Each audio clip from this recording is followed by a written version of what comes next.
بسم الله الرحمن الرحيم. تبارك الذي بيده الملك وهو على كل شيء قدير، الذي خلق الموت والحياة ليبلوكم أيكم أحسن عملا وهو العزيز الغفور، الذي خلق 7 سماوات طباقا ما ترى في خلق الرحمن من تفاوت، فارجع البصر هل ترى من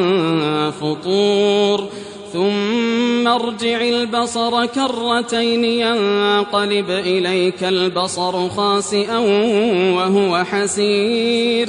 ولقد زينا السماء الدنيا بمصابيح وجعلناها رجوما للشياطين وأعتدنا لهم عذاب السعير، وللذين كفروا بربهم عذاب جهنم وبئس المصير، إذا ألقوا فيها سمعوا لها شهيقا وهي تفور تكاد تميز من الغيظ، كلما ألقي فيها فوج سألهم خزنتها ألم يأتكم نذير، قالوا بلى قد جاءنا نذير فكذبنا وقلنا ما نزل الله من شيء إن أنتم إلا في ضلال كبير،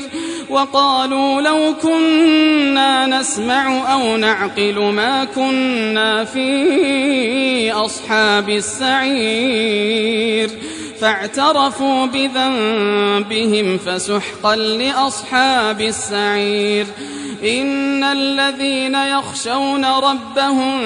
بالغيب لهم مغفرة وأجر كبير، وأسروا قولكم أو اجهروا به إنه عليم بذات الصدور، ألا يعلم من خلق وهو اللطيف الخبير، هو الذي جعل لكم الأرض ذلولا فامشوا في مناكبها وكلوا من رزقه وإليه النشور، أأمنتم من في السماء أن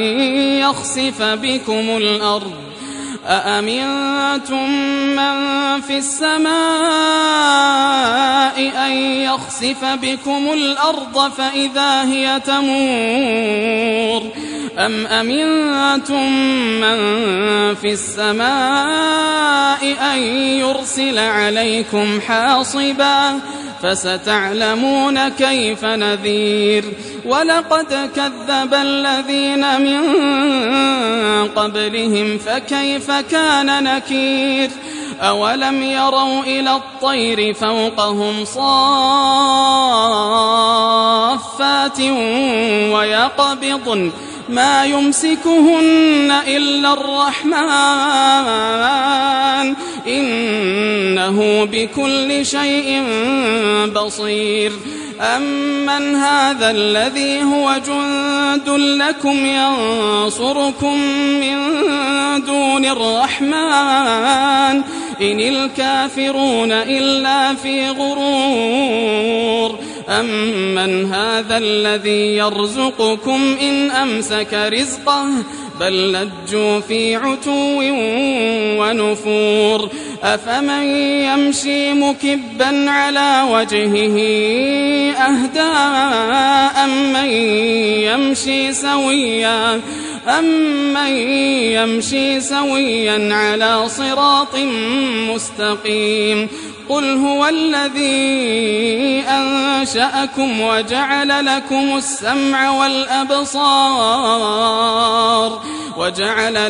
السمع والأبصار والأفئدة قليلا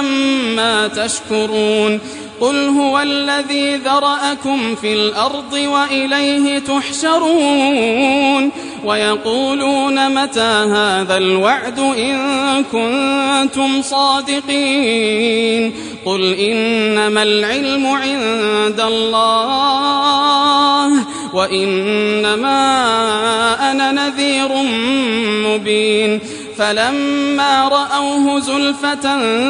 سيئت وجوه الذين كفروا وقيل هذا الذي كنتم به تدعون قل أرأيتم إن أهلكني الله ومن معي أو رحمنا فمن يجير الكافرين من عذاب أليم قل هو الرحمن آمنا به وعليه توكلنا فستعلمون من هو في ضلال مبين قل أرأيتم إن أصبح ماؤكم غورا فمن يأتيكم بماء